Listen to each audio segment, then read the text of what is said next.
Good morning students. Today we will discuss about the journal कि journal को कैसे solve करना है।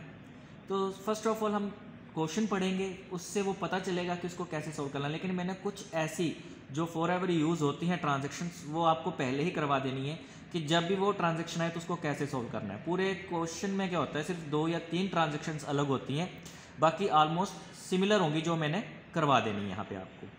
तो अगर वहाँ पे लिखा होगा in the books of Sunil Kumar, मान लो मैंने अपने नाम से ले लिया, तो in the books of Sunil Kumar लिख के जर्नल लिख देना है। तो मैंने यहाँ पे सिंपली अभी क्वेश्चन नहीं है तो मैंने लिख दिया जर्नल ऑफ सुनील कुमार।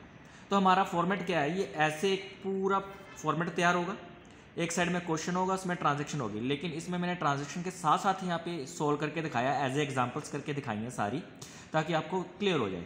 तो जर्नल का फॉर्मेट जो है उसमें सबसे पहले आप क्या यूटिलाइज करते हो, डेट आती है कि किस डेट को वो ट्रांजैक्शन हुई थी, तो उसकी डेट मेंशन करना ज़रूरी है। देन पर्टिकुलर्स मतलब उसमें डिटेल दोगे, क्या आपके पास आया और क्या चला गया, डेबिट और क्रेडिट के बारे में डिटेल्स होती हैं। देन LF लेजर वैल्यू बोलते हैं, कोई पोर्टफोलियो भी बोलता है इसको। देन डेबिट साथ में लिखोगे रुपीज़ में अमाउंट है जिसमें भी, क्रेडिट रुपीज़ में, अगर लाख है तो लाख में लिखोगे, करोड़ है तो करोड़ भी लिखोगे साथ में, वो न्यूमेरिकल पे डिपेंड करता है आपको ट्रांजैक्शन कैसे आई हुई है। देन फिर यहाँ पे ईयर लिखोगे, मान लो कि मैंने क्वेश्चन 2023 का ही ले लिया हुआ है, तो इसलिए मैंने यहाँ पे 2023 ही शुरू कर दिया ईयर। अब मेरी पहली ट्रांजैक्शन जो होगी, जो 1 अप्रैल 2023 को अभी हुई नहीं है, ये तो मैंने पहले एडवांस में डेट डाल दी, अभी तो मंथ आना है। लेकिन जो ट्रांजैक्शन का मतलब है जो चीज़ एक बार बीत चुका है, जो ट्रांजैक्शन अकर हो चुकी है, उसके साथ रिगार्डिंगली होगी। तो सबसे पहले आपके पास जो है वो है बिजनेस स्टार्टेड विद ₹2000। तो अमाउंट कोई भी हो सकता है, 2000 भी हो सकता है, 20,000 भी हो सकता है, 2 लाख भी हो सकता है, मैंने अपनी तरफ से ले लिया। तो कहीं पे भी अगर आपको ट्रांजैक्शन में दिखता है कि बिजनेस स्टार्टेड विद दिस, या कई बार लिखा होता है बिजनेस स्टार्टेड विद कैश, तो हम क्या करेंगे कि सबसे पहले देखेंगे हमारे पास आया क्या है। तो बिजनेस हमेशा ही कैश से शुरू होता है, और वो बाद में क्या होता है कि जो आपका कैश वो कैपिटल में भी कन्वर्ट होता है। तो सिंपली हमने याद करना है, जब भी आपके पास क्या आया बिजनेस, एक तो सबसे पहले ये याद रखना है बिजनेस अलग होता है और आप अलग हो। बिजनेस की अपनी एक सेपरेट लीगल एंटिटी होती है। तो अपने आप को बिजनेसमैन मान के चलोगे तो आप देखो आपके पास क्या आ रहा है, कैश आ रहा है, तो कैश अकाउंट डेबिट, कैश को डेबिट कर दोगे, और क्रेडिट में क्या कर दोगे, टू कैपिटल लिख दोगे। जितनी भी ट्रांजैक्शन ऐसी आएंगी उसमें आपने cash account debit to capital ही लिखना है। देन उसके बाद यहाँ पे आप पोस्ट करोगे 2000, अगर 20 लिखा होगा तो 20,000 पोस्ट करोगे। इसमें एक मेजर चीज़ और है, नरेशन देना ज़रूरी है। नरेशन देना ज़रूरी है। नरेशन का मतलब होता है कि वो ट्रांजैक्शन किस चीज़ के रिगार्डिंगली आपने की है।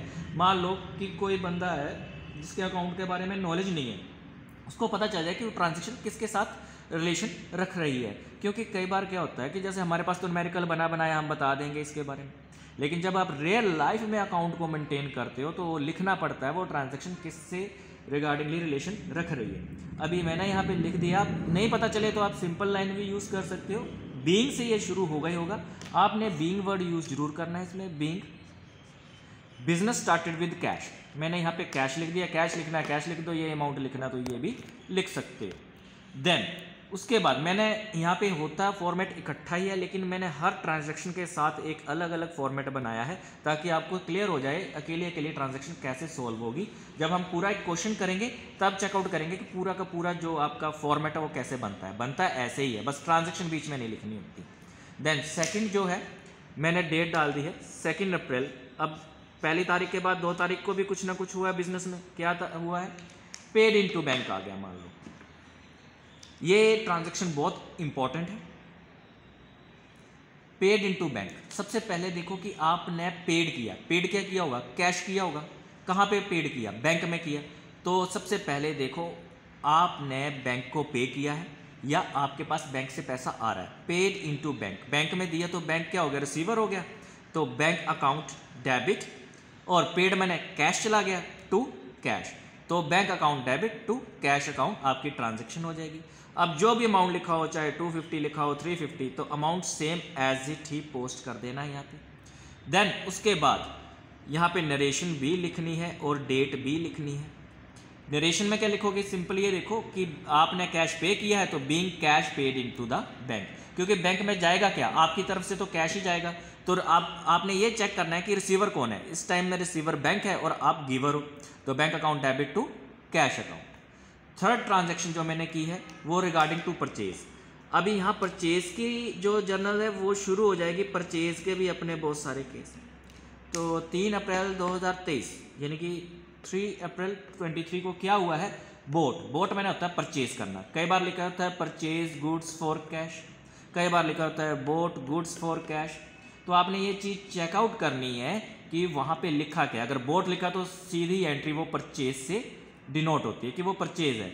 एक चीज़ हमेशा याद रखना, क्या कि जो परचेज है वो हमेशा ही डेबिट होगी, उसकी ट्रांजैक्शन डेबिट में ही जाएगी। परचेज हमेशा डेबिट में ही होगा कि आपके पास क्या आया, परचेज क्या किया तो डेबिट होगा। अब इसमें क्या है कि आपके पास किसी गुड्स का नाम नहीं दिया हुआ कि वो पेन है, पेंसिल है, बुक है, क्या है, कुछ पता नहीं है। लेकिन जब कुछ पता ना हो तो क्या करेंगे, अब यहाँ पे हम वो लिख नहीं सकते, पेन वगैरह कुछ भी नहीं ले सकते, तो हमने यहाँ पे क्या लिखना है, सिंपल परचेज अकाउंट डेबिट लिख देना है। कई बुक्स जो है वो क्या करती हैं, परचेज की जगह स्टॉक करवा देती हैं कि स्टॉक अकाउंट डेबिट लिख लो। देन टू कैश अकाउंट, तो जो आपके पास अमाउंट है 50,000 आपने लिख देना है। 5 लाख है तो 5 लाख लिख देना है। जो अमाउंट वाले कॉलम में आपने पोस्ट करनी है, बस ये याद रखना, डेबिट वाला इस साइड पोस्ट करना है, क्रेडिट वाला दूसरी साइड पोस्ट करना है अमाउंट। नरेशन क्या होगी कि being goods purchase for cash, जो यहाँ पे लिखा हुआ वही लिख लो, इजी रहेगा। Being goods purchase for cash, बस ये यहाँ पे मेजर चीज़ है कि परचेज डेबिट ही होगी। अगर गुड्स का नाम नहीं दिया तो परचेज लिख लेना है या फिर स्टॉक कर लेना है। देन अब परचेज से ही रिगार्डिंगली सेकंड मैंने क्या किया हुआ है, कई बार क्या कर देता है, वो कह देता है बोट पेन स्टेशनरी बुक्स कुछ भी लिख के साथ में अमाउंट दे दिया। वो मान लो कि मैंने 4 तारीख की एंट्री डाल दी। वो परचेज की एंट्री अलग अलग भी हो सकती हैं, इकट्ठी भी आ सकती हैं।